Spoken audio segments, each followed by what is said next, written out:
妊娠期间出现了嗓子干痒，甚至是咳嗽，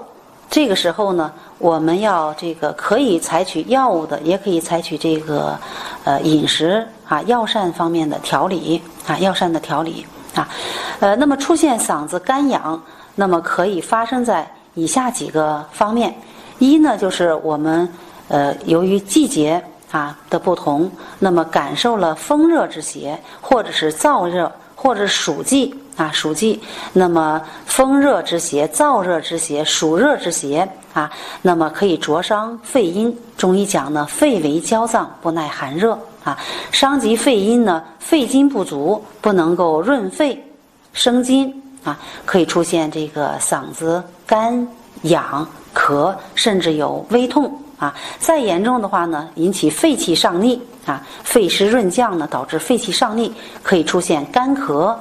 干咳。那么这时候呢，我们可以给一些清热润肺止咳的一些食物或者是药物药膳食膳药物治疗比如说百合、麦冬、枇杷或者是冰糖、雪梨冰糖、雪梨川贝来进行对症调理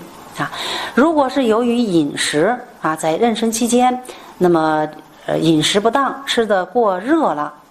辛辣过热，灼伤肺阴了，肺阴虚出现的干咳干咳，那么我们可以用一些甘寒养阴润肺止咳那么也可以呢，就像炖百合粥莲子百合银耳粥进行调理那么必要的时候，如果说干痒咳嗽呢是呼吸道感染所引起的，